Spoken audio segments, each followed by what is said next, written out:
Muito boa noite a todos. Vamos lá agora 2 minutos. Passamos 2 minutos mais tranquilo, eram os últimos acertos. Uma alegria estar aqui com vocês nesta noite.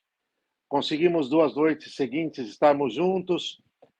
Antes de passar a palavra e de darmos as boas-vindas e as primeiras considerações do nosso convidado desta noite, que já esteve aqui e voltará a estar tantas outras vezes, o nosso querido Evandro Pontes, meu filho espiritual, afilhado, e sem dúvida alguma, alguém que sempre vai nos enriquecer muito, principalmente no que tange aos aspectos históricos, filosóficos, jurídicos, que é no que o nosso querido Evandro realmente é uma autoridade. Mas a primeira coisa que eu peço para vocês, chequem as inscrições. Alguém dizia, pare, a minha inscrição caiu. Não depende de nós, isso é coisa da plataforma. Chequem a inscrição, chequem as notificações. Os que são assinantes, peço, chequem a assinatura, de verdade. Tá bem? Esta noite também nós estamos com a promoção na livraria do canal, a promoção ligada à solenidade de São José, basicamente uma bibliografia muito piedosa, muito sólida sobre o nosso gloriosíssimo Pai e Senhor, sobre o Santo Patriarca. Então, depois está aí na descrição, vocês poderão ir lá, tá certo? E uma última coisa, quem puder, façam isso. Passe já o link desta live para o maior número de pessoas. Convide parentes, convide amigos. O que vai ser tratado nesta noite, que é a continuação da live passada, numa série que ainda deve ter mais alguns episódios sobre a questão do liberalismo, esse grande engodo, junto ao que é o marxismo socialista e comunista, mas deixe o nosso querido professor discorrer. Mas a live é um tema importante, um tema interessante, porque vai tirando as escamas dos olhos. A primeira teve uma repercussão muito grande, foi muito bem assistida, foi muito bem comentada, foi muito bem aproveitada, é o que nós vimos. Porque é um tema que muitos não entendem, pensam que o liberalismo é um antídoto contra o marxismo comum socialista. E não é. O nosso querido professor Evandro já discorreu muito bem na primeira parte e vai continuar discorrendo e vai mostrar mais uma vez, com análise histórica, com documentação, de fato que não é. Mas já falei muito, vamos fazer a oração inicial, e aí eu já passo a palavra para o nosso querido Evandro, que vai dar o boa noite, e que então nós vamos começar a comentar o tema desta noite. Vamos rezar? Pelo sinal da Santíssima Cruz, livrai-nos Deus, nosso Senhor, dos nossos inimigos, em nome do Pai, do Filho e do Espírito Santo. Amém. Vinde, Espírito Santo, enchei os corações dos vossos fiéis com a luz do Espírito Santo, com a luz do vosso Espírito, e acendei neles o fogo do vosso amor. Enviai, Senhor, o vosso Espírito, e tudo será criado, e renovareis a face da terra. Oremos, Deus, que instruís os corações dos vossos fiéis com a luz do Espírito Santo, fazei que apreciemos certamente todas as coisas, segundo o mesmo Espírito, e gozemos sempre da sua consolação. Pelo mesmo Cristo, Senhor nosso. Amém. Rainha dos Apóstolos, rogai por nós. Rogai por nós. Glorioso Castíssimo São José, rogai por nós. Santa Teresa de Lisieux, rogai por nós. Santo Inácio de Loyola, rogai por nós. Em nome do Pai, do Filho e do Espírito Santo. Amém. Muito bem. Evandro, boa noite. Primeiramente, eu vou passar a palavra para você dar uma boa noite para o nosso pessoal, as suas primeiras considerações, e aí eu vou te colocar algumas coisas. Eu vou fazer algumas perguntas, eu vou propor algum norte em cima desses nortes. Eu peço que comente um pouco para nós nesta noite. Pode ser? Amém, Padre. Seu boa noite para todos nós. Boa noite a todos que estão nos assistindo, mais o pessoal que está no chat. Boa noite ao meu querido padrinho, Padre Vander. Boa noite a todos os amigos. Que Deus nos abençoe, nos proteja e nos conduza pelo caminho correto nessa live hoje. Eu gostaria de aproveitar, antes que a gente iniciasse, de fazer uma orientação aqui. O senhor viu que saiu o decreto do nosso governador liberando o abandono das máscaras em locais fechados. Em relação à nossa Sacratíssima Santa Missa, valeria a pena nós aguardarmos a manifestação do nosso queridíssimo Dom José Negri, que é o nosso bispo, para que ele faça as devidas orientações de como nós precisaremos repercutir isso. Então, vamos suspender o entusiasmo, vamos manter o entusiasmo apenas nos restaurantes, né? Mas, enquanto isso, vamos aguardar o posicionamento da nossa diocese, que acredito será no sentido de permitir que a Santa Missa seja livre da máscara. Estupendo. Estupendo. Evandro, bem, nesta noite vamos continuar o tema da live passada. Você tinha começado a discorrer sobre alguns aspectos filosóficos do liberalismo. Eu acredito que vale a gente aprofundar um pouco mais nesta noite a sua relação com a Revolução Protestante e como ele promoveu uma operação de substituição das ditas virtudes cardeais, as 4, prudência, justiça, fortaleza e temperança, e das 3 teologais, a fé, esperança e caridade, por um binômio venenoso, que é o binômio razão, não sei se eu posso colocar aspas, que depois nós vamos entender se é razão ou racionalismo, razão-vontade. Bom, essa primeira rodada, o que você pode trazer para nós, Evandro? Nós concluímos na última live qual foi a operação mental, né, dos iluministas, por assim dizer. Então, nós temos todo uma doutrina e um dogma católico em relação à contenção das vontades, né? As vontades, elas devem ser preordenadas de maneira a atender, como diz a oração que Cristo nos ensinou, seja feita a vossa vontade. Então, nós devemos sempre alinhar. Mas isso nem sempre é fácil e nem sempre é possível, sempre é, mas nem sempre é fácil. Às vezes tomamos uma série de decisões ao longo do dia, né? Eu até cheguei a comentar no Congresso Educa Católico. Nós estamos inseridos no dia a dia e tomamos uma série de decisões, de 300 a 500 decisões, desde ao acordar imediatamente ou apertar o botãozinho da soneca do despertador. Isso já é uma primeira decisão que nós tomamos. E às vezes não é sempre a melhor decisão que é tomada já no primeiro momento, né, em que despertamos, saímos do sono para levar as nossas vidas. E a igreja, e Cristo deixou um legado importantíssimo para nós, investiu o seu apóstolo Pedro dessa tarefa, de nos passar o legado que ele deixou.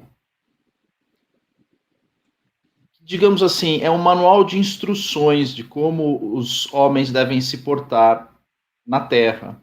E esse manual de instruções ele foi sendo desenvolvido pela igreja primitiva, e a grande forma de nós estarmos sempre bem alinhados a Cristo, isso Santo Ambrósio escreve com uma beleza artística, né? Eu não escondo, sou muito devoto de Santo Ambrósio, e ele escreve com um carinho, com um amor e com muita elegância, né? Ele foi um homem muito elegante. E ele deixa isso muito claro. Esse pequeno manual de instruções são as chamadas virtudes cardinais, ou virtudes cardeais, são as virtudes que orientam o homem. As 3 primeiras é a moderação, né, temperança, a coragem e a justiça, e essas 3 virtudes são articuladas com outras virtudes que são chamadas teologais, que é a fé, a caridade e a esperança.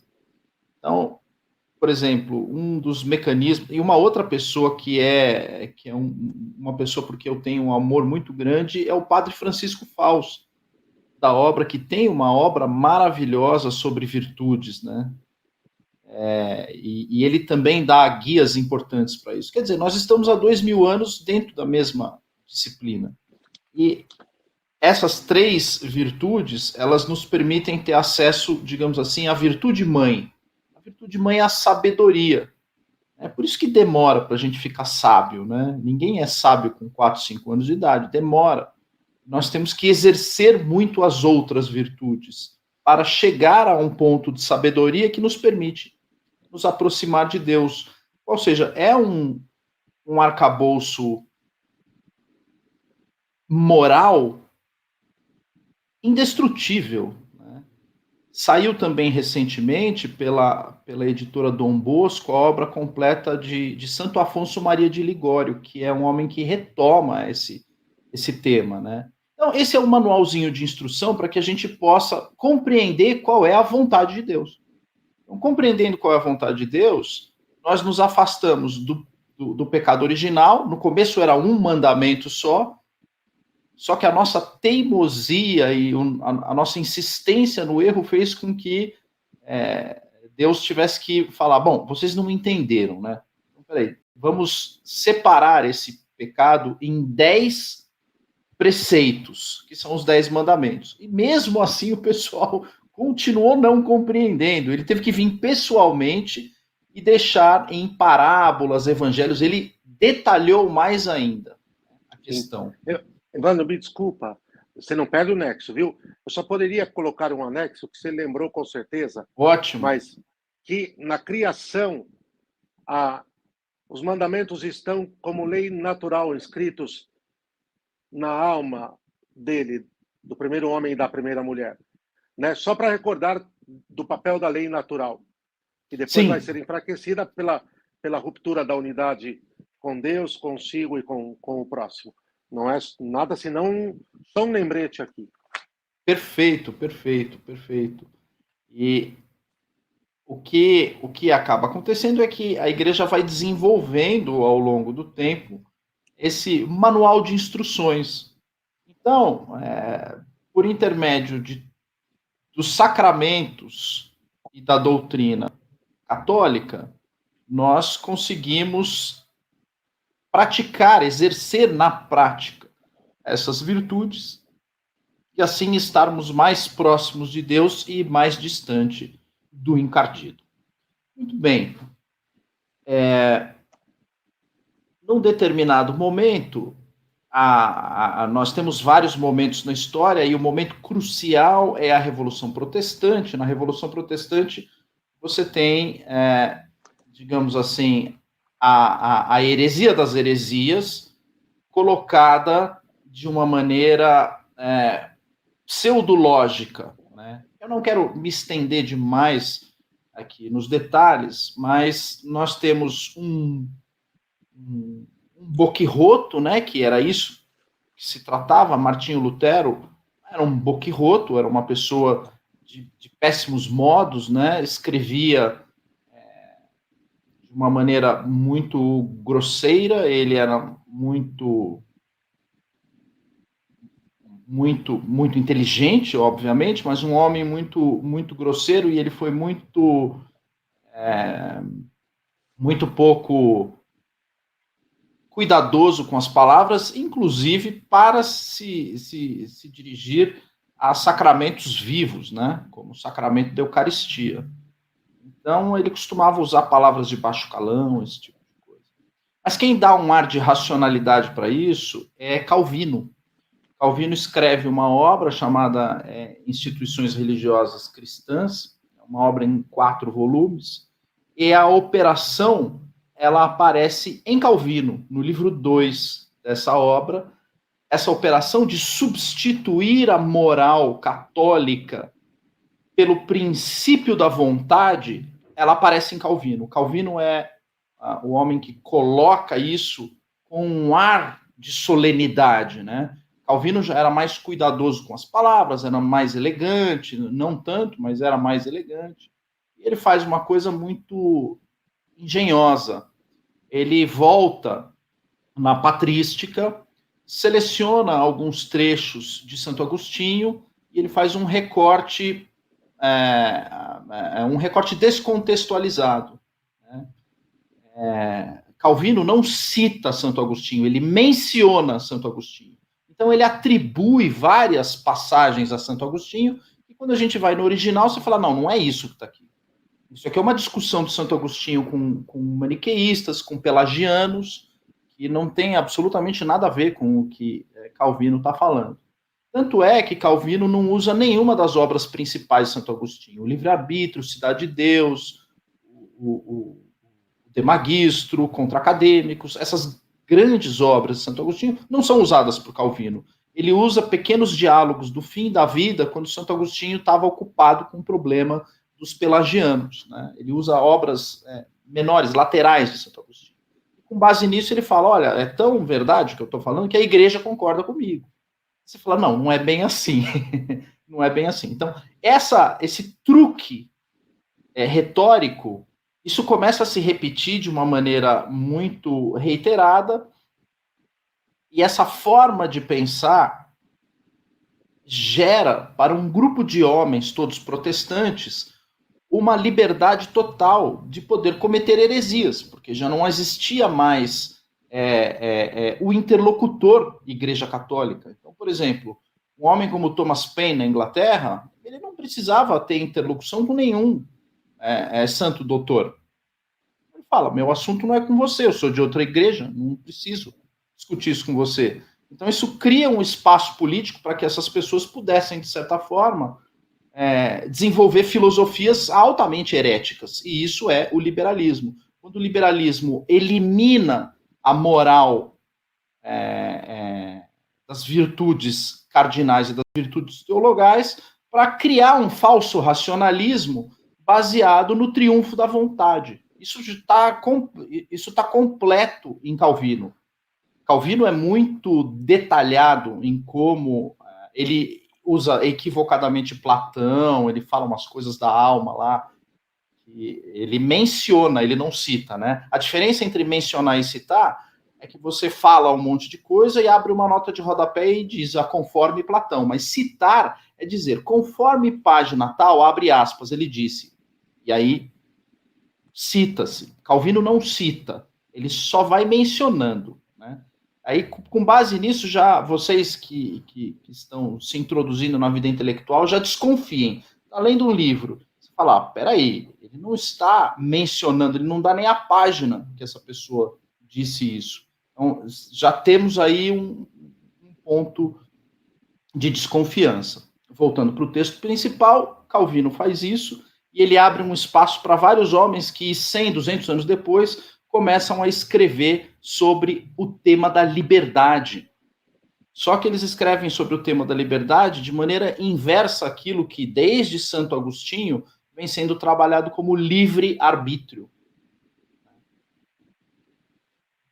E temos aí a filosofia liberal, que dá base ao iluminismo. É uma filosofia que parte do pressuposto de que a liberdade é um direito natural, e não é, né, padrinho? Como o senhor disse, os direitos naturais são os 10 preceitos, são desdobrados do único mandamento que estava no início, né? Não acesse esta árvore que não seja por meu intermédio.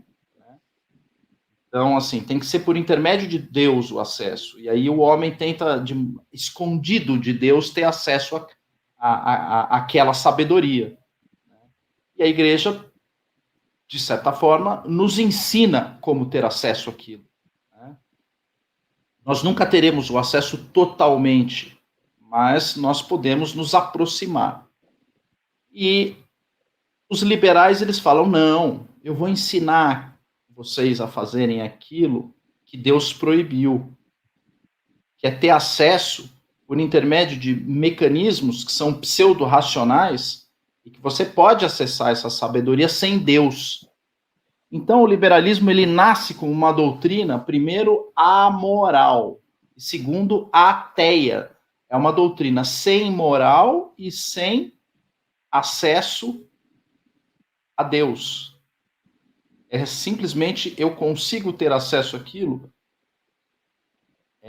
enganando Deus. Então, ela é, na sua essência, Quando a gente lê, por exemplo, Kant, Thomas Paine nem se diz, né? Quando lê Thomas Paine, ele é evidente, como eu li na live anterior, Thomas Paine, ele ataca diretamente a Nosso Senhor Jesus Cristo. Faz um ataque, ele é grosseiro.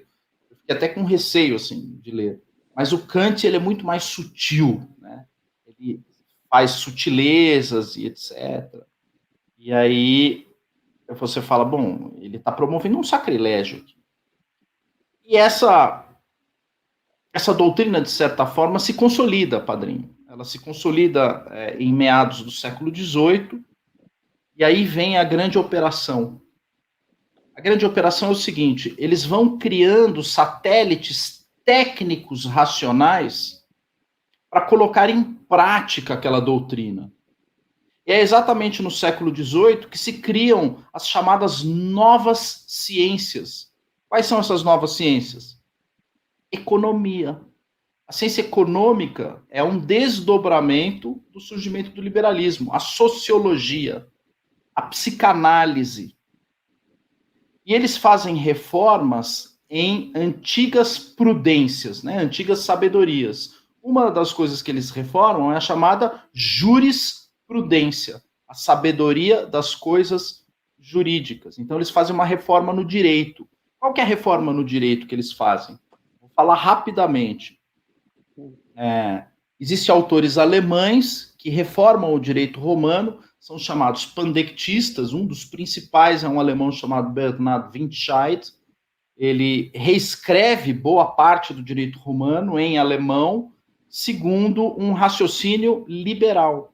Então, ele retira, por exemplo, do direito romano a ideia de que o contrato ele é um compromisso no sentido em que eu me obrigo, eu empenho, eu me coloco à disposição de outra pessoa para fazer algo, portanto, eu me obrigo a pagar algo.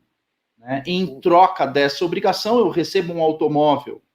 Do outro lado, a pessoa fala, bom, eu me obrigo a entregar um automóvel e em troca disso receberei um pagamento. No direito romano era assim.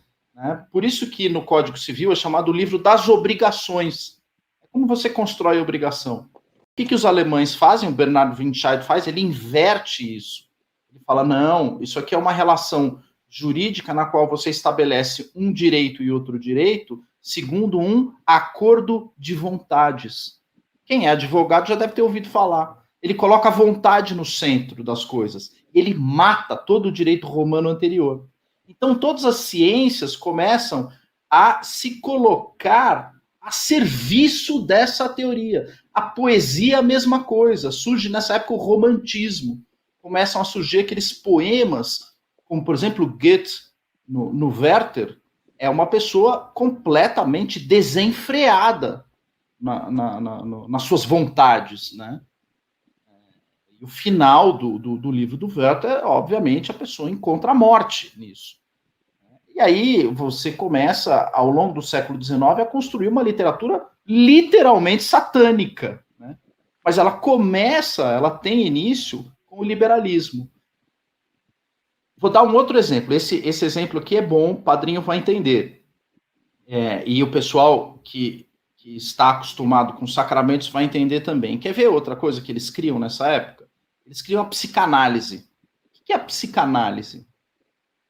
Nós, como católicos, temos um processo de contrição e penitência em que eu sei a origem da culpa, eu sei a origem do mal. Não é porque eu li Santo Agostinho, é porque, como eu frequento a missa e ouço as homilias do padre, eu sei onde está o problema. Portanto, o meu dever é, o tempo inteiro, investigar onde eu estou tendo problema. No momento que eu identifico o problema, eu entro em contrição e levo a minha culpa, minha máxima culpa, para julgamento de Deus. E o padrinho vai servir, o sacerdote vai servir como um instrumento de Deus para proceder à absolvição, à eliminação dessa culpa. Então nós temos uma coisa maravilhosa chamada o sacramento da confissão. O que é a psicanálise? É o sacramento da confissão invertido. Eu levo esse mesmo problema para o psicanalista, mas o psicanalista vai dizer o quê? Não, a culpa não é sua. A culpa é da sua mãe. Ou a culpa é do seu pai. Eles vão culpar o pai, a mãe, as pessoas próximas, ou o seu chefe. A culpa é dele. Você sofre uma opressão. Então, não se sinta culpado. Ele faz a operação inversa. E aí, como ele vai curar aquele problema que eu levei para o psicanalista? Ele cura dizendo: toma esse remedinho, ou faça isso, ou vá para uma festa, se liberte. Se liberte das suas culpas. Se encontre em uma festa. E tudo tem origem e conclusão na concupiscência. Freud era um danado, no sentido literal do termo. Porque ele usa a danação, a concupiscência, para retirar a culpa. E ele ainda utiliza, ele embute na pessoa de que existe uma natureza incestuosa nas nossas ações. Ele é demoníaco. E isso tudo tem origem aonde? Na filosofia liberal. Sem a filosofia liberal não existiria Freud, não existiria nada disso, não existiria Marx. Muito bem. Como surge a ciência econômica e a quem ela serve? A ciência econômica surge por intermédio deste homem aqui, ó. Adam Smith. Adam Smith, que escreveu um livro chamado A Riqueza das Nações. Ele é conhecido pelo seu livro A Riqueza das Nações, mas ele mesmo se auto-intitulava um filósofo na época, nunca se intitulou um economista, e ele, na época, dizia que a sua obra-prima era essa, Teoria dos Sentimentos Moral, Theory of Moral Sentiments, em que ele vai construir uma nova moral, que não é a moral católica. Eu faço questão de mostrar aqui, ó, baseado no que, ó? Uhum.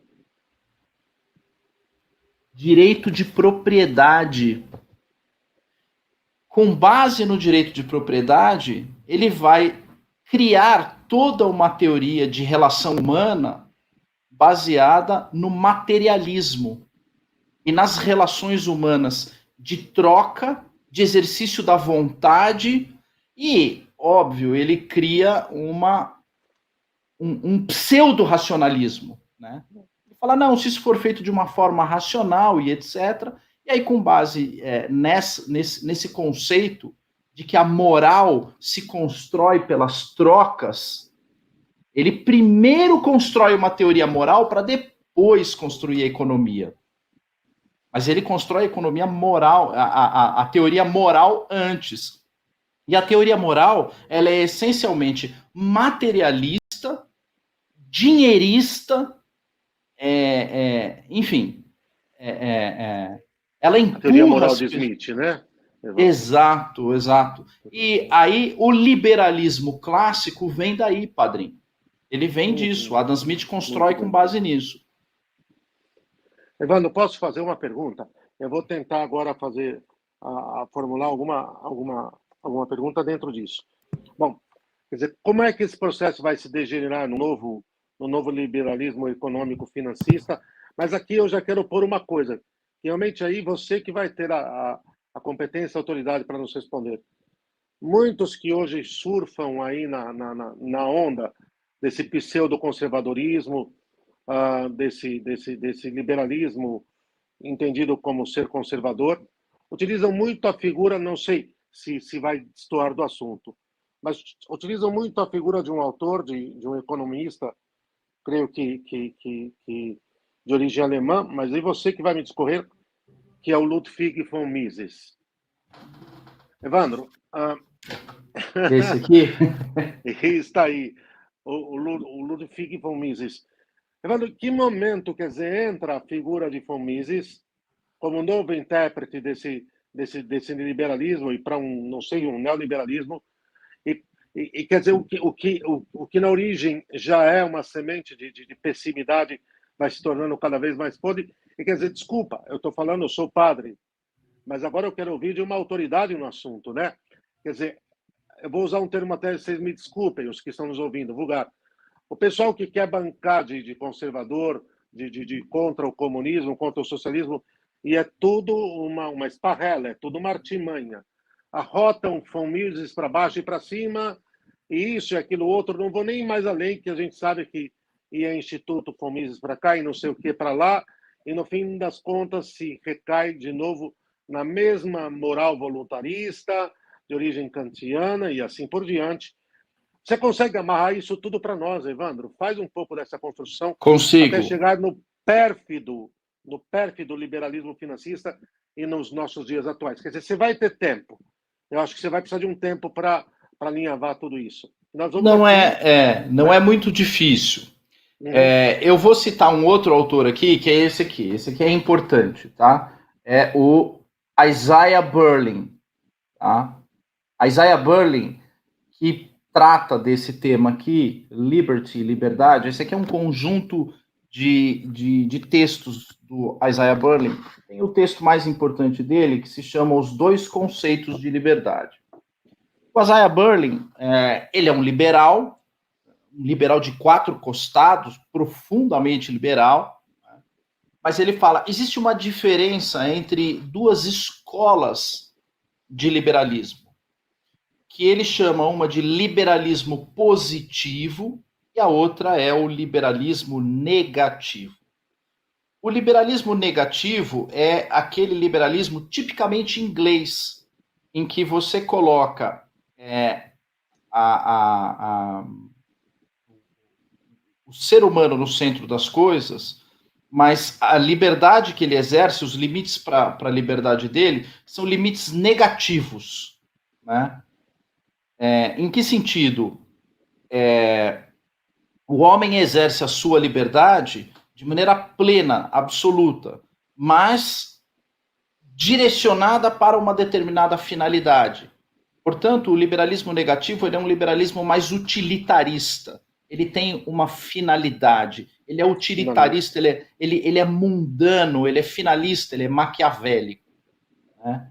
Esse liberalismo é justamente o liberalismo que funda a escola clássica britânica.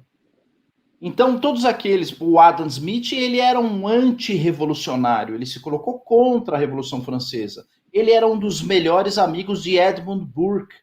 Edmund Burke, que é tido como um clássico, ele é, digamos assim, uma pessoa muito querida pelos neoconservadores, né? Então, nós temos esse liberalismo de matriz inglesa que vai gerar essa escola ou esse universo completamente utilitarista, que é de onde sai a teoria econômica clássica. Há um outro liberalismo, que é o chamado liberalismo positivo, o Isaiah Berlin fala, que é o liberalismo revolucionário francês, que impõe a liberdade às pessoas. Mas é um tipo específico. Então, ele define o que é liberdade. Ele vai dizer assim, liberdade é ser, digamos assim, ter determinados apetites sexuais. Então, isso é ter liberdade. O liberal, que é de matriz negativa, ele vai dizer assim, eu posso ter acesso a isso, ninguém me impede. Não há impedimento nenhum para que eu tenha acesso a isso. Mas o francês ele vai dizer assim, não. Essa liberdade é boa e você deve exercê-la. Porque se você não exercê-la, você vai prejudicar aqueles que também querem exercê-la e não estão tendo a oportunidade. Quer dizer, um puxa o outro. Então, o francês e o liberalismo mais positivo, ele é ostensivo, ele é agressivo. Ele é aquele liberalismo identitário. Diga, Padrinho. Posso te provocar? Não perde o nexo, tá? Mas eu acho que, assim, como tem muita gente conosco, e para ficar bem esmiuçado mesmo, e você é bom nisso, Evandro, você tem muita facilidade. Vamos voltar um pouquinho, então? Porque eu vi que agora você vai deslanchar. De momento, você coloca qual século? Você coloca o marco fundacional do liberalismo? É o 18. Século XVIII. Isso, é o 18 como uma herança da Revolução Protestante. Então, a sementinha é plantada por Calvino e ela vai florescer no século XVIII. no século XVII, nós temos aí pessoas que servem como uma espécie de conduíte dos protestantes para os liberais clássicos. Por exemplo, Leibniz, Spinoza, esses filósofos do século XVII. Os pais da concepção de Estado moderno. Exatamente. Moderno, Bossuet, exato. Né? Os pais da concepção. Agora, Evandro, eu preciso ainda voltar um pouquinho, tá bem? Para você amarrar bem para todos nós aqui. Para mim, inclusive. O nexo de geração entre o protestantismo e o liberalismo, ou vice-versa, retroalimentação.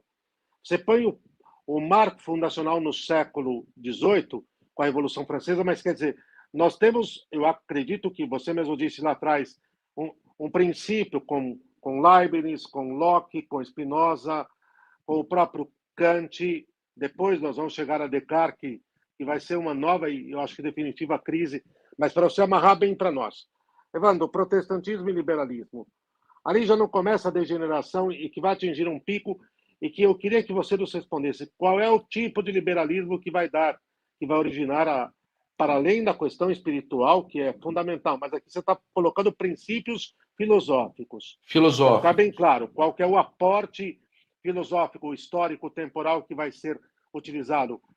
Quais vão ser as justificativas para a disseminação desta nova cosmovisão, desta nova visão de mundo. Então, nós temos o protestantismo e o liberalismo quase que se retroalimentando e um gerando o outro. Como é que chegam até o século XVIII, até a Revolução Francesa, e qual é a mudança, ou qual é o asseveramento que vai gerar a concepção que vai dar na Revolução, e daí para frente o que acontece? Não sei se eu consegui ser claro. Sim. Até a Revolução Protestante, a Igreja Católica ela está no centro das discussões de matriz filosófica e retórica. Na medida em que a Revolução Protestante abre essa discussão integralmente para os leigos, e os leigos começam a discutir entre eles, distantes da Igreja, diversas heresias são cometidas sem que a Igreja possa alcançá-los. Porque a Igreja só vai poder discutir determinadas heresias que são praticadas no âmbito da sua jurisdição eclesiástica. Então, vou dar um exemplo. A Igreja nunca tratou de heresias cometidas por Baruch Spinoza, porque Spinoza era judeu.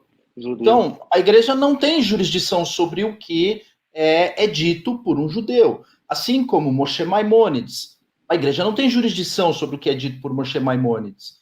Mas sobre o que era dito por Lutero, sim, ele era padre ordenado, né? Ário era padre ordenado. Os cátaros era uma seita que sai de dentro da Igreja Católica. Então, quando a Igreja tem jurisdição, ela se coloca, se manifestava.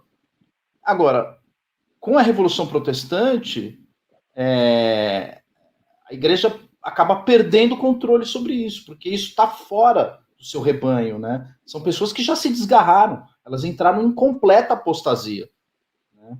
E aí, esse conduíte vai dentro dessas seitas, né?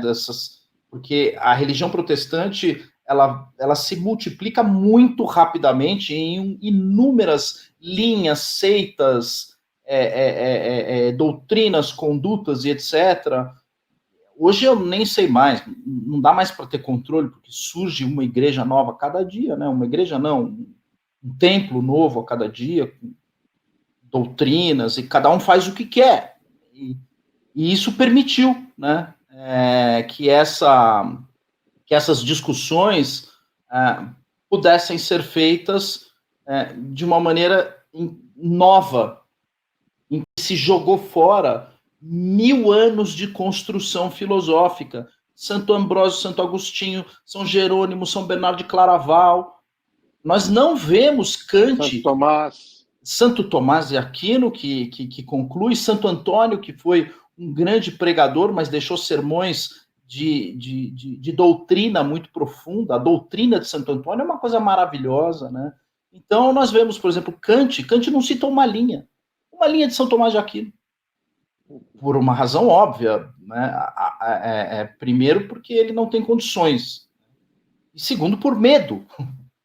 Por medo. O iluminista morre de medo de São Tomás. Você coloca São Tomás em cima da mesa, ele morre de medo de ter que discutir aquilo. É medo mesmo, é pânico. Eu já comprovei isso em discussões. Então, eu não sei se eu consegui alinhavar bem, me fazer claro, Sim, padrinho. sim. E como é que chegamos à Revolução Francesa? Qual é a mentalidade liberal que chega a produzir aquilo que é a Revolução Francesa? Os franceses, como eu disse, o Isaiah Berlin ele faz esse recorte, os franceses eles têm um tipo de liberdade que é a liberdade positiva, é aquela liberdade impositiva. Eu tenho um conceito de liberdade e eu vou impor esse conceito de liberdade do qual você tem o dever de ser livre desta forma. E você não pode ser livre de outra forma que não seja essa, porque essa é a forma científica, ela é impositiva, né? Então, esse é um grupo, é uma escola, digamos assim. A outra escola, que é uma escola um pouco mais ponderada, moderada, é a negativa. Ela não impõe, ela reconhece a existência daquela liberdade e fala, eu posso ter acesso àquilo. Sendo que os santos doutores vão dizer assim, não é bem assim, você não pode ter acesso àquilo. Você tem toda uma ordenação da alma que você não pode chegar e ter acesso àquilo orientado pela concupiscência. Não. O liberal ele vai dizer assim, qual o problema? Qual o problema? E tudo isso alimentado por uma falsa doutrina de predestinação, de justificação pela fé, e tudo aquilo que é construído pelo protestantismo permite essa nova filosofia. E aí essa nova filosofia vai criar os seus militantes. Então você vai ter militante na economia, no direito, na psicanálise. E são pessoas que são furiosas na defesa do primado liberal. Furiosas. E é difícil discutir com elas. Aí vamos focar só na questão econômica. A gente falou, né, de Adam Smith, que é o cara que funda a escola clássica. A escola clássica ela vai evoluindo. Davi Ricardo, John Stuart Mill, esses economistas vão colocando, eles vão complicando o edifício econômico, né? Eles vão, aliás, no nosso Educa Católico, nós tivemos uma exposição do Padre José Eduardo, que foi a coisa mais maravilhosa do mundo, quando ele cita o O Econômicos de Aristóteles. Porque o que quer dizer O Econômicos, né? A palavra economia vem da onde? Oikos, que quer dizer casa, e nomos, que quer dizer regra, lei. Então, é a lei da casa, é a lei que cada um recebe, lhe é dado, para que ele possa, de certa forma, administrar suas finanças domésticas. Né? Então, o que é a economia no âmbito, aspas, nacional? É uma economia doméstica amplificada. Né? É daí que vem, ninguém pode gastar mais do que tem. Né? E aí nós vemos escolas neoliberais, Keynes, por exemplo, em que ele fala o contrário. Você deve gastar mais do que tem. Aí você fala, o mundo vira essa loucura que nós estamos. Vira essa loucura, porque essas pessoas começam a falar coisas que são pseudo-racionais, mas elas não têm um nexo lógico, muito menos moral. Não é? Então, com essa diferença, a gente já consegue identificar, né? Essas pessoas que se auto-intitulam conservadores, na verdade, são liberais ancorados em Edmund Burke, em Adam Smith, na chamada escola inglesa utilitarista. Então, são pessoas que têm uma afinidade com esse liberalismo clássico utilitarista. Né? E eles se colocam como conservadores liberais, ou liberal conservative. Tem esse vício na Inglaterra. Vários filósofos tentando fazer a união do imponderável. Então, essa é uma linha, que é uma linha, digamos assim, tão perniciosa e nociva quanto a francesa. Ao meu ver, até mais nociva, porque ela dissimula muito. Né? Quem tinha uma característica muito parecida era Erasmo de Roterdã, que fez discussões com Martinho Lutero. O Erasmo de Roterdã foi um grande isentão. Né? É isso que ele falava, não, tem um ponto aqui, tem um ponto ali, ele ficava no meio de caminho. né, grande amigo de Santo Tomás Moros, e chegou a receber por carta puxões de orelha de Santo Tomás Moros. Não, não é assim. Isso é uma coisa perniciosa. A troca de cartas entre eles, em que a gente identifica por que Erasmo se tornou o símbolo do globalismo e Santo Tomás Moros foi canonizado. Você fala, tá ali, tá nas cartas, dá para perceber. Muito bem, só assim, retomando. Esse liberalismo francês, e repara, padrinho, no liberalismo francês, os franceses não produzem economistas. Todos os economistas são ingleses. Essas pessoas todas dotadas de uma sabedoria e etc., a teoria econômica, ela se desenvolve como uma ferramenta típica desse liberalismo inglês, que tem matriz protestante inglês, né? Já o liberalismo protestante francês é um liberalismo agressivo, de imposição, né? O próprio Isaiah Berlin faz essa leitura. E esse liberalismo agressivo, isso é importante que eu vou dizer agora. Como os franceses auxiliam os norte-americanos na realização da sua independência, boa parte dessa doutrina positiva, ela vai alimentar um círculo de pensadores nos Estados Unidos, que vai gerar pensadores como esse aqui, ó. Esse é o Karl Popper. Ele escreveu esse livro, que é um livro robusto, ele sai em 2 volumes. Esse aqui é um volume recente, colocado de maneira singular. Dá para perceber, o título da obra é Open Society.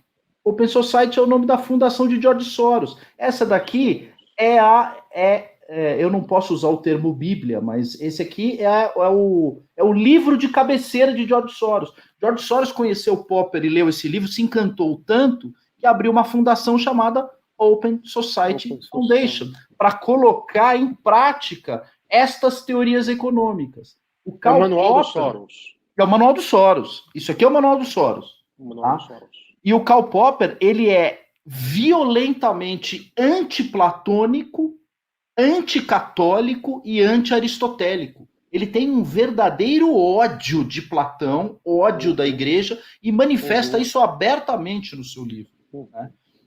Então, a construção dessas 2 doutrinas, num determinado momento, essa doutrina de linha mais francesa, ela vai desaguar, pelos seus radicalismos, no socialismo. Só um detalhe, essa linha teria sofrido mais influência da doutrina de Calvino? Sim, sim, né? Exatamente. Ela é de índole mais calvinista. É de índole calvinista.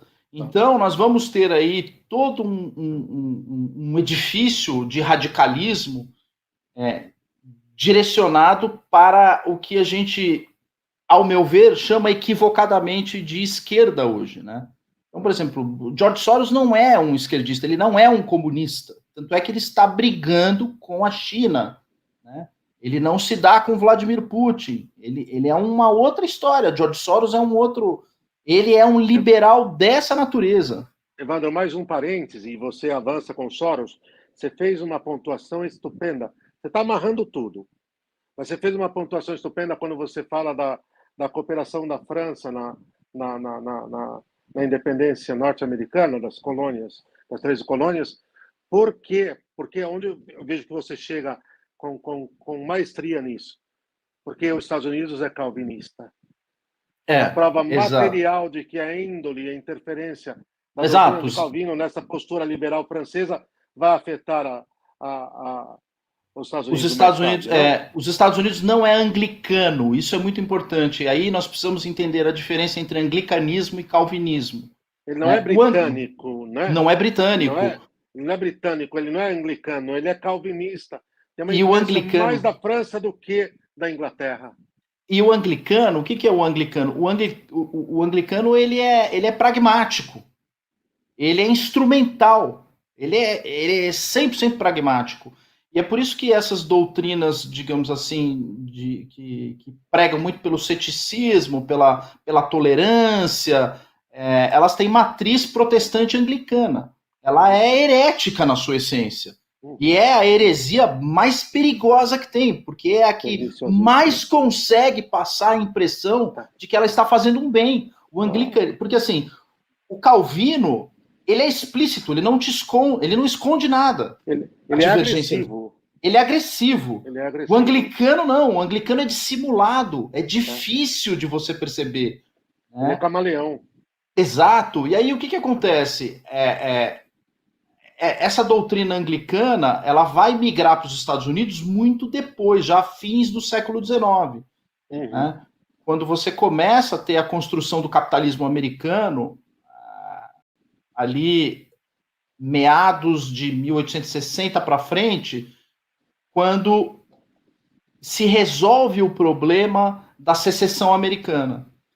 Ao fim da Guerra da Secessão e quando prevalece o norte dos Estados Unidos, aquele grupo do norte ele vai se alimentar de uma postura mais pragmática, mais anglicana. Então, os Estados Unidos se anglicaniza depois da Guerra da Secessão. E aí a influência maior do momento da independência, ela é mais calvinista francesa, mas depois isso se reverte a partir da metade do século XIX. E você tem essas duas escolas nos Estados Unidos. Você tem os liberais, liberal puro, clássico, que é quase um esquerdista. Você vê ele com posturas de esquerda, aí você chama de esquerdista. Não, ele é um liberal. O esquerdista, o que ele quer é estatização de tudo e uma ditadura do proletariado. Se não tem ditadura do proletariado, não é comunismo, né? Ele é um liberal com essa matriz positiva. E aí a gente tem um outro clube, então tem esses dois clubes convivendo nos Estados Unidos. Até hoje é assim. Então a gente olha, por exemplo, a família Bush. A família Bush, ela tem essa vinculação anglicana, embora eles sejam católicos, mas na prática política, eles têm essa prática utilitária, essa prática britânica, esse jeito britânico de fazer política. Né? O Ronald Reagan mais ainda, ele é o que mais tinha essa característica britânica, anglicana, né? Que é diferente de um Barack Obama. O Barack Obama ele é calvinista até o último osso dele. Né? Ele tem uma postura calvinista, ele chega até a ter algumas posturas que são luteranas, né? De tão invectivo que ele é nas suas investidas. E aí nós precisamos entrar na escola austríaca, né? Que é liderada por Ludwig von Mises. Um aspecto importante é que o iluminismo alemão ele vai gerar diversas ciências, mas não existe uma ciência econômica que vá corresponder àquele liberalismo de matriz alemã. O liberalismo francês não gera economistas, o liberalismo inglês gera economistas, mas o liberalismo alemão, que na sua divergência com o francês, acaba gerando radicalismos que vão à beira do socialismo utópico, que depois se transforma em socialismo científico, não se extrai desse grupo aquele liberalismo mais clássico. Então, digamos assim, o Kant ele não vai ter um correspondente econômico direto dele. Porque de Kant sai Hegel e de Hegel sai Marx, e aí a gente já vai para o radicalismo. Exato. E aí o que acontece? Nos anos 20, nos anos 30, a tal da escola austríaca na Universidade de Viena, ela começa a recuperar essas discussões. No direito, você tem uma vertente dessa escola austríaca, que é o Eric Voegelin. Né? O Eric Voegelin, que era aluno de Hans Kelsen no direito. Então, no direito, você tem essa turma, o Kelsen, o Voegelin. E aí, na economia, nós temos a turma do Ludwig von Mises. Né? E o Ludwig von Mises... O Mises era alemão ou austríaco? Eu acho que o Mises era austríaco. Eu posso confirmar isso na live que vem. Tranquilo. Mas eu acho que ele era austríaco. Sem relevância, tranquilo. E aí, o que acaba ocorrendo? ele começa a desenvolver uma teoria científica em que ele volta para o liberalismo clássico, mas ele volta na sua matriz filosófica alemã. Ele não vai beber na matriz filosófica inglesa. Ele fala, não, eu vou voltar na minha matriz filosófica, que é kantiana, e em cima disso eu vou construir a minha teoria econômica, que é a teoria da ação humana. Ele cria uma nova ciência chamada ciência da praxeologia. O que é a praxeologia? É a ciência que estuda a ação humana. Mas ele estuda a ação humana sob o ponto de vista mundano, material. A obra dele não tem uma linha de ética.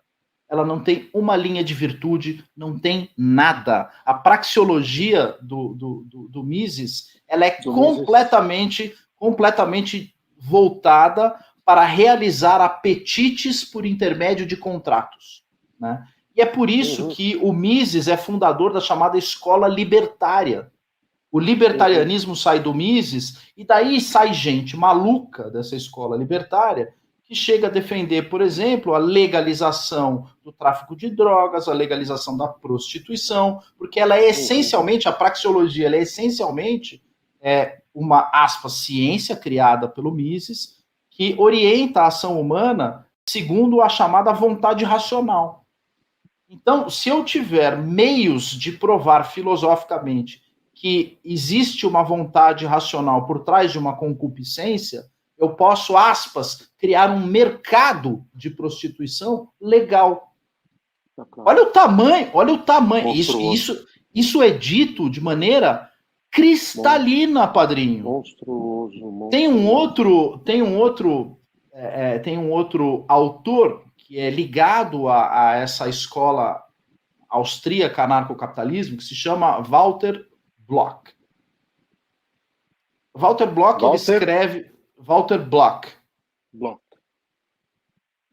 Ele escreve um livro chamado Defending the Undefendable, ou algo do gênero, Defendendo o Indefensável, em que ele fala, olha só a sutileza, ele fala, a liberdade ela é tão absoluta e irrefreável, e eu posso negociar qualquer coisa que é objeto dessa liberdade, a ponto de eu ter condições de negociar a própria liberdade. Eu tenho liberdade de negociar a minha própria liberdade. E o que ele cria? Ele cria um negócio chamado contrato de escravidão. Eu não estou falando de um texto que foi escrito no século XVIII. Eu estou falando de um texto que foi escrito nos anos 90. Há 10, 15 anos atrás, padrinho. Então, olha que ponto.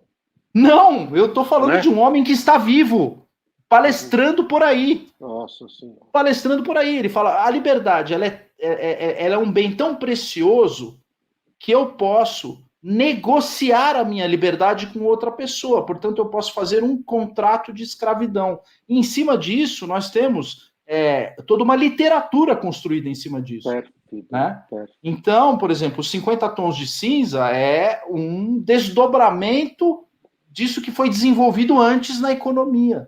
E todas as outras obras de natureza literária, e aí tem filmes. E veja só, padrinho, o que acontece. Eles têm toda a máquina à disposição. Eles cercam por todos os lados. Então eles vão cercar na música, na literatura, na economia, na psicanálise, na propaganda, na política, nas leis. Nós estamos completamente cercados por essa maldição. Essa maldição. É uma situação que eu me preocupo profundamente com isso. Quando eu falo o liberalismo ele é realmente pernicioso, e o padre Félix Sardá, ele tinha total razão a dizer, olha, isso é um pecado mortal, tomem cuidado com isso. Né? E Dom Marcel Lefebvre, ao escrever do liberalismo apostasia, de maneira soberba, ele também mostra detalhadamente o quanto isso pode levar à ruína de cada um de nós. Dom Marcel Lefebvre ele está mais preocupado com a ruína da igreja, mas o padre Félix ele mostra, e aí com base em sinais que foram passados por grandes papas, São Pio X, Gregório XVI, Leão XIII, são papas que nos sinalizaram, Pio IX, são papas que nos sinalizaram a respeito dos perigos desse universo. Evandro, antes de você, talvez não ainda nessa live, mas nós vamos ter outras, você vai voltar um capítulo à parte que foi a influência filosófica na vida do Jorge, do Sr. Jorge, ok? E como isso, quer dizer, para além da dimensão espiritual, que é o fundamento de tudo isso, ok? Mas eu queria uma coisa, que você desdobrasse para nós ainda nessa live. Vamos gastar um pouquinho mais de tempo. Acho que vai ser fundamental para nós, pessoal. Somos muitos nesse momento, somos mais de 500 ligados, quer dizer, aqui agora ouvindo e querendo entender uma coisa. Como essa perfídia toda vai desdobrar numa coisa que se chama liberalismo financeiro ou financista. E aqui, Evandro, aqui está o ovo da serpente, que é o que você explica muito bem. E que é o que vai fazer o maior dano, o maior estrago em nossos dias, a partir dessa própria teoria aí da negociação da própria liberdade vendida num subtipo de escravidão. Mas vai lá, desdobra isso para nós, isso é fundamental. Vamos lá. Eu vou voltar do liberalismo financista. Eu vou voltar um pouquinho, porque o que acontece é o seguinte: existe toda uma construção, uma narrativa que é construída nas escolas, obviamente, nas escolas laicas não católicas e professores de orientação marxista, em que eles vão dizer que o mercado financeiro é criado pelos cavaleiros templários. Isso é uma das maiores cretinices que é reiteradamente repetida ao longo de gerações e gerações. Então, assim, o trabalho daqueles monges e daqueles homens, que inclusive um dos que integrou o trabalho de dar início à ordem foi São Bernardo de Claraval, né? São Bernardo de Claraval foi um santo, ele foi um homem iluminado. Como um homem iluminado aqui vai criar um banco, né? Não faz o menor sentido. E quando nós vemos na história quais as tarefas desempenhadas e os votos de pobreza que eram feitos, como assim? É incompatível. É incompatível. Era feito voto de pobreza, eles abriam mão de tudo. Eles arriscavam a própria vida, eles colocavam a própria vida em risco para proteger pessoas que desejavam ter os seus sacramentos mantidos de forma íntegra. Então, eram homens que abdicavam de tudo, abdicavam de relacionamento amoroso, viviam uma vida de monge, uma vida dedicada a Cristo, com castidade, mas lutavam fisicamente pela cristandade. Não há o menor contexto para que esses homens pudessem criar instituições financeiras, né? Óbvio que eles, como depositários de valores robustos, acabaram sofrendo a intervenção de um monarca francês que, ao meu ver, está aí dentre os 3 piores da história, que foi Filipe IV, né? Que é conhecido como Filipe o Belo. Ele se colocou em situações financeiras muito delicadas, e como os templários eram depositários de valores dos fiéis em alta monta, ele dissolve a ordem dos templários para colocar a mão nas riquezas, né, dos cavaleiros. Mas em momento nenhum eles se prestaram a essa condição de banqueiros, porque uma coisa essencial na função do banqueiro, e nisso o Murilo foi excelente, né, no Educa Católico, que nos explicou qual é o papel dos juros. Sem juros não tem uma instituição financeira. Então, existe toda uma briga para se impedir a legalização da usura. E quem é o mago que legaliza a usura, padrinho? Calvino. Calvino é o primeiro a abrir as discussões a respeito da legalidade da usura. E ele fala, não é tão problemático assim, etc. e tal. E nesse período de expansão da Europa, em que a Europa se encontrava no período das grandes navegações, é exatamente aí que surgem as instituições financeiras. Elas surgem no século XV para o século XVI, com o financiamento de empreitadas relacionadas às grandes navegações e que depois vão desaguar numa permissão que é dada por Calvino, ele fala assim, quem vier comigo poderá, de certa forma, praticar a usura e cobrar juros nos seus negócios no dia a dia. E é a partir daí que se desenvolve o capitalismo financeiro. Calvino foi um homem que pregou, adivinha onde? Em Genebra. Ele pregou em Genebra, onde até hoje é uma sociedade sustentada por juros. Não são os queijos, nem os chocolates, nem os relógios cuco. Nem reloginho. Nem relógio, nem o cuco que sustenta a Suíça. O que sustenta a Suíça são juros. Juros cobrados em montas robustas, né? Com dinheiro que é colocado de maneira velada, escondida, às vezes até de origem duvidosa. Então, pessoas que conseguem amealhar fortunas de origem duvidosa colocam na mão desses financistas e autorizam esses financistas a repassar esse dinheiro. Perdão, então Calvino é o primeiro que vai justificar o roubo. Exato. Que vai justificar o roubo, Exato. vai dar uma tonalidade moral à operação do roubo disfarçado, que é a usura.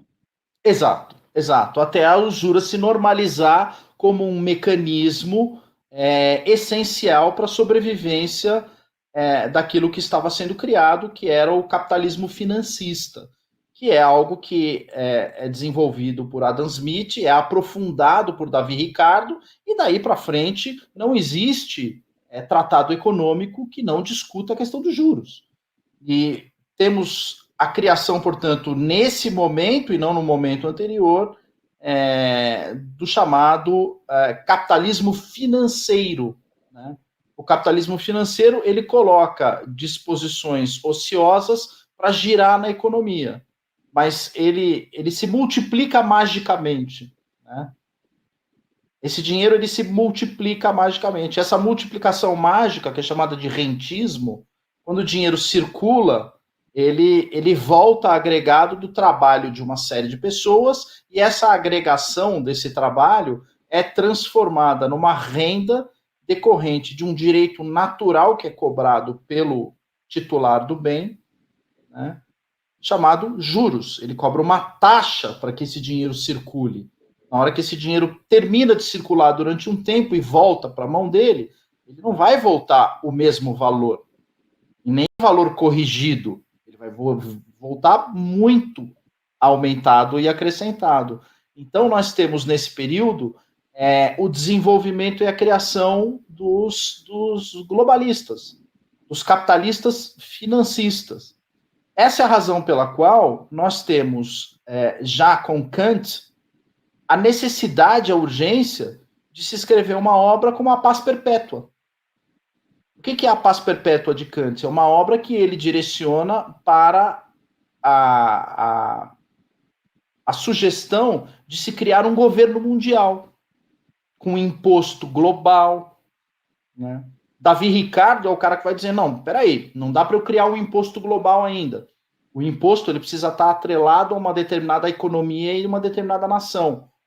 Por isso que o Adam Smith fala da riqueza das nações. As nações precisam se enriquecer e todo o mecanismo financeiro ele tem que estar ligado àquele grupo. Aí você tem a possibilidade de se criar doutrinas de nacionalismo que tem uma matriz liberal e a pessoa se diz conservadora por ser nacionalista, né? Fala, isso aqui é uma doutrina nacionalista, porque eu estou defendendo a riqueza de uma determinada nação. Mas com base em quê? Qual que é a base nisso? É uma teoria amoral, antiética, anticatólica, ateia, e cujo objetivo final é gerar dinheiro do nada, juros. E é aí que surge o capitalismo financeiro e as grandes casas.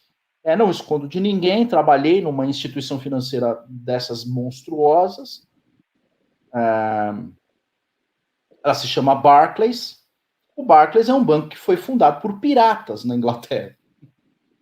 Não tem. Isso é só entrar no site do próprio banco, o banco admite isso, né? Então, o que era o que era a casa de Sir Barclay? Né? Era um homem chamado Sir Barclay, ele tinha um cofre. Então, piratas ingleses que circulavam literalmente cometendo roubos e saques, colocavam essa quantia à disposição daquele homem, que o que aquele homem tinha? Ele tinha um cofre. E ele cobrava uma taxa para esconder aquele dinheiro. É aí que surge o Barclays, uma das instituições financeiras mais poderosas e antigas da Europa, né? Ele surge em Londres. O Barclays surge disso, de dinheiro de grandes navegações espúrias, grandes navegações decorrentes de saque, assalto, pirataria. Né? Isso é colocado na mão desses. Por isso que a busca de tesouro de piratas é uma piada, é uma grande bobagem. O tesouro dos piratas circula até hoje no mercado financeiro. É o que construiu o mercado financeiro. Ou o pessoal acha que pirata enterrava o seu tesouro no quintal e botava um X em cima. Isso é brincadeira, eles estão brincando conosco. Eles entregavam para instituições financeiras. Agora, Evandro, a pergunta que não quer calar. Está tudo muito claro até aqui. O avanço deles desse nível já mais alto e degenerado de liberalismo, porque a coisa vai piorando, e que não tem limites, onde aí a própria pessoa humana, São João Paulo II vai falar isso, agora já não é nada mais do que uma mercadoria a ser negociada também, Exato. como o conceito de negociação da própria liberdade, como está na teoria do economista que você nos citou. Mas a pergunta que não quer calar não é essa. A pergunta que é, pensando em Fórum Econômico Mundial, no Schwarz, que é um Rothschild, agora vamos ter sabedoria aqui com os termos. Me ajuda, viu? Para onde a coisa vai e como é que eles vão tentar... E aí, quer dizer, sem alinhavar ainda o sentido espiritual, mas como é que eles vão instrumentalizar esse sistema financista pesado para pôr a humanidade em um nível de escravidão que eles esperam colocar de fato? É quase que um salto, mas eu acredito que é necessário. Senão a gente não alinhava essa noite a nossa live e não deixa espaço para um próximo capítulo. É uma pergunta excelente, e aí eu acho que a gente consegue alinhavar fazendo a devida conclusão. Lembra que eu mencionei aqui no começo, Padrinho, que a filosofia liberal ela vem antes e ela depois instrumentaliza uma série de ciências para que isso torne viável a circulação dessas ideias, porque essas ideias elas não circulam abstratamente. As ideias de Kant não circulam abstratamente. As ideias de Kant, elas estão na academia e em meia dúzia de malucos como eu. Né? São malucos como eu que conhecem o que esse homem escreveu. Mas pessoas lá atrás pegaram essas ideias e falaram, e se eu colocar essa ideia dentro do direito? Se eu colocar essa ideia e criar ciência econômica? Se eu criar sociologia? Então, o que acontece? Como essas coisas foram parar na mesa das pessoas? Como é que essas coisas foram parar no nosso arroz e feijão do dia a dia, Padrinho? É porque eles instrumentalizaram tudo o que estava ao alcance, principalmente a política. Então, eles infiltraram na realeza, infiltraram pensadores, infiltraram pessoas influentes na realeza europeia, infiltraram pessoas na academia, no ensino, infiltraram pessoas na nossa Santa Madre Igreja, eles infiltraram pessoas aonde eles puderam e não puderam. Infiltraram pessoas nas ordens militares, nas forças armadas, em tudo, infiltraram tudo. E a infiltração principal, que foi uma infiltração na política, fez com que surgisse aquele movimento que a gente aprende na escola sem saber direito, que é chamado despotismo esclarecido. O esclarecido vem do Aufklärung, do alemão, que é do iluminismo, né? A palavra é a mesma, Aufklärung, Erklärung, é a mesma palavra. É o de esclarecer, de trazer luzes. Então, o que acontece? Quando eles penetraram na política, em partidos políticos, a teoria econômica ela já caiu e foi rodada no mesmo minuto. Porque a pessoa que estava lá, ela não tinha nenhum critério para questionar aquilo. Ela já estava esperando aquilo chegar. Foi tudo combinado, tudo muito combinado. Tudo muito feito de uma maneira trabalhada e arquitetada. Então, essas diversas infiltrações fizeram com que essas teorias circulassem com uma velocidade avassaladora. E uma outra coisa também é a tecnologia, né? Porque até Lutero, a igreja foi muito eficaz no combate às heresias. Então, os arianos não passaram, os maniqueístas não passaram, os pelagianos não passaram, os cátaros não passaram, nenhuma heresia passou. Mas por que o luteranismo passou? Por que ele passou? Por dois motivos. Primeiro, ele usou a tecnologia, portanto, Gutenberg, surgiu imprensa na época, e a igreja não tinha. A velocidade foi avassaladora com que circulou as ideias. E ele foi malicioso, ele não escrevia em latim. E a igreja, distante da possibilidade de fazer um combate efetivo àquilo que ela não tinha condições de compreender, a heresia circulou rapidamente. É a mesma coisa que aconteceu com o islamismo. O islamismo foi feito em uma língua bárbara que não era a língua que a igreja se utilizava para a sua doutrina. Quando aquele negócio circulou, já não dava mais tempo. Né? O próprio alemão ainda era uma língua em formação, né, Evandro? Era uma língua... Exato. Ainda era muito, né? Ainda era muito flutuante, não tinha uma forma definida. Era muito difícil pegá-lo, não era? Até hoje, né? Até hoje é assim. E o alemão, ele é uma língua construída, eu falei isso, né? O alemão é uma língua construída com adaptações gramaticais que permitem a construção de sofismas, né? Como, por exemplo, essas palavras que são construídas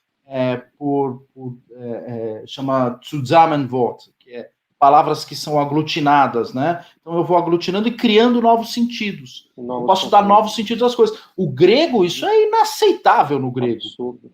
Quando você fala ágape, você está falando de uma palavra que tem mais de 3.000 anos de conceito em cima, né? Você não consegue inventar, enganar, né? A mesma coisa no latim. Quando a gente fala caritas no latim, não dá para inventar outra coisa que não seja... Caritas é aquilo ali, né? Já no alemão, não. Eles conseguem criar uma palavra. É mutativo. Agora, então, para nós alinhavarmos aí, vamos fazer as considerações finais, nós vamos continuar a série. Evandro, para onde caminha os próximos passos? Já fazendo uma ponte para a próxima live. Para onde caminham os próximos passos que deve dar, então, o liberalismo aí na sua nova mutação, na sua próxima mutação, se podemos colocar assim? Isso é uma coisa muito importante, é que o pessoal tenha consciência e perceba qual é o papel do comunismo nesse processo todo. O comunismo é uma ferramenta do liberal. O liberal, ele usa o comunismo, assim como o George Soros usa comunistas nos Estados Unidos. Ele financia movimentos comunistas, porque eles usam isso para a sua agenda. E aí, quando o comunismo sai de controle, o que os liberais fazem? Eles correm para o lado dos conservadores. Às vezes correm até para o lado da igreja, dizendo, olha lá, se vocês não fizerem nada, vai passar o aborto. Então, o liberal, ele joga com as duas coisas o tempo inteiro. Então, o que é que vai acabar acontecendo? Nós vamos continuar nesse ciclo, preso nisso, né? Nessa situação de servidão moral e financeira. E não há outro caminho para sair disso que não seja, hoje, não há outro caminho que não seja duas coisas. Só há duas coisas que retiram o homem dessa situação: penitência e eucaristia. São hoje os dois sacramentos mais importantes da história. Hoje nós estamos vivendo uma época de penitência e eucaristia. É isso que vai tirar o homem dessa situação. É isso que vai tirar o homem dessa situação. Nós estamos com o conceito de casamento destruído, precisamos reconstruir as ordens, mas o caminho para que a gente possa ter condições de recuperar o que nós perdemos dos outros sacramentos é necessariamente o momento mais íntimo com Cristo, que é Eucaristia e penitência. É o momento em que eu estou mais próximo dele. É isso mesmo. Evandro, foi tão claro, foi tão forte, que quer dizer, você termina alinhavando o que você colocou no início. É sobre a tríplice concupiscência e a deturpação da vontade, explicada por um sistema pseudo-racional, que a coisa vai se estabelecer. Que a escravidão, no fundo, se eu tenho vontade e eu tenho condição de bancar o que eu tenho vontade, é lícito. Exato. E uma coisa que foi dita que é muito importante, foi dita no Educa Católico também pelo Murilo, é que no momento atual, isso vai alinhavar de maneira perfeita, viu, padrinho? É o seguinte, enquanto nós temos um capitalismo baseado meramente nos juros, a gente consegue se ordenar para gastar o que temos e aquilo meramente que nós recebemos, sob o ponto de vista material mesmo, né? Mas no novo capitalismo financeiro, que é construído a partir dos anos 90, nesse novo liberalismo, pós-queda do Muro de Berlim, que é um liberalismo radicalíssimo, a noção de crédito substitui a questão de propriedade privada e juros. Quando eu tenho essa substituição da propriedade privada e dos juros pelo crédito, eu posso gastar o que eu não tenho. Eu posso gastar aquilo que eu acho que eu posso ter. Eu posso gastar aquilo que eu gostaria de ter, desde que eu convença o banco que eu posso ter aquilo que eu gostaria. E aí nós temos um mundo de coaches, de orientações para que as pessoas gastem, vivam a vida, sejam felizes, sejam... Exatamente, uma servidão desenfreada ao materialismo, uma loucura. Então, assim, praticamente é o que eles gostam de chamar, né, de carnaval o ano inteiro. Aí você tem essa coisa que está ficando muito comum, né, o sextou. Você fala, sextou, sexta-feira é o dia de Nosso Senhor, é o dia de você guardar reserva, é o dia de você refrear todos os seus apetites, é o dia de você não comer carne. E o que os liberais estão fazendo? O contrário. Sextou, é sexta-feira, solte tudo. Faça tudo de errado que você puder fazer. E aí, qual é o dia da tristeza, padrinho? Mate todas as suas vontades. Mate na sexta-feira. E aí, o que eles fazem? Olha como é pernicioso. Qual é o dia da tristeza? O dia da tristeza para eles é domingo. O dia triste, porque é o domingo... É o último dia da minha alegria e é o dia que eu estou esperando para recomeçar um novo momento de martírio, que é o de trabalho, na segunda-feira. Então eles conseguiram transformar o domingo num dia triste e a sexta-feira num dia de entrega total às vontades. Existe uma cultura da sexta e do domingo que é oposta à cultura católica. E aqui vai uma dica para quem está nos ouvindo. É uma dica de exame de consciência que eu fiz, deu certo para mim. E eu gostaria de deixar para os irmãos aqui na live. O que significa a missa para vocês? Quando chega no domingo, qual é a sua sensação em relação à missa? É aquela sensação de, putz, hoje tem missa, né? Que horas vai ser?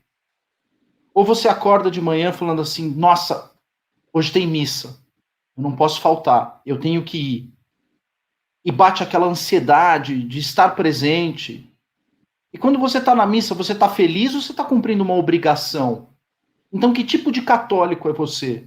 Se você está na missa porque você fala, bom, eu tenho uma obrigação semanal, e você está bocejando, você está de mão no bolso, você está de pernas cruzadas, você está com o pé em cima do genuflexório, né? Que é uma coisa, eu tenho toque em relação a isso como fiel, padre.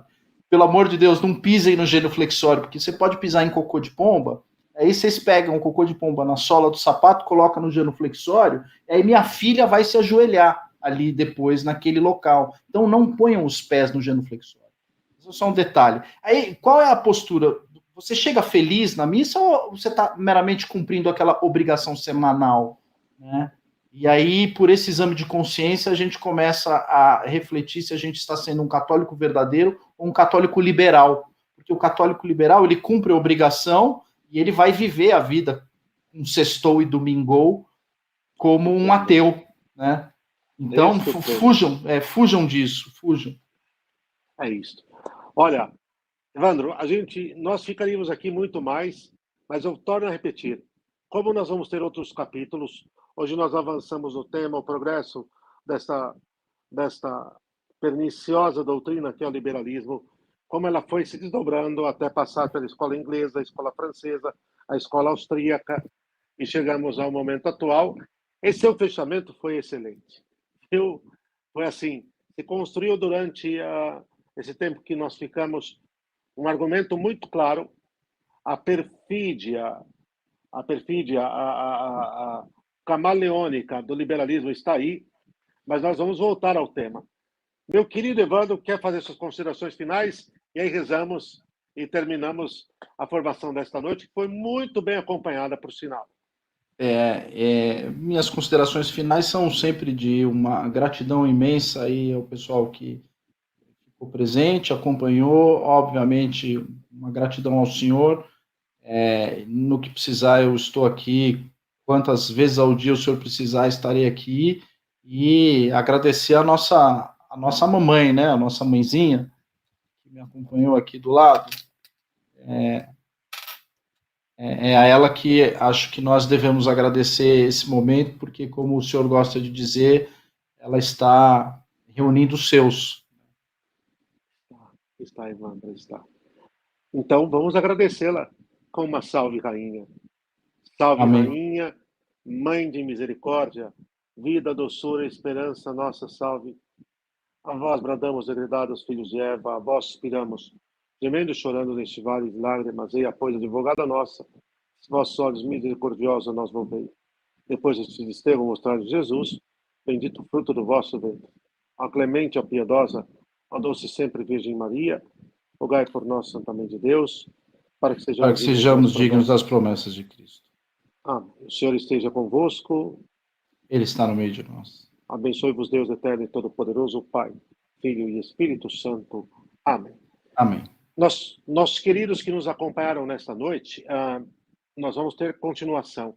Nós vamos voltar ao tema da influência que sofreu, se podemos dizer assim, o senhor Jorge, da doutrina filosófica do Popper, que vai ser um expoente desta mentalidade liberal. E depois, tantos outros temas, mas nós queremos voltar à questão do globalismo. E como chegaremos lá. Essa é bem essa é bem simples de explicar, porque ela também nasce com Kant, e um dos maiores globalistas do século XX é o próprio Mises. O Mises, ele defendia governo mundial, com imposto mundial. Toda a escola austríaca defendia o fim das nações e um governo mundial sujeito a esse triunfo da vontade, como dizia aquele governante daquela nação do centro da Europa, sim, entre 33 e 45, sim, e se suicidou em 45. Em 45.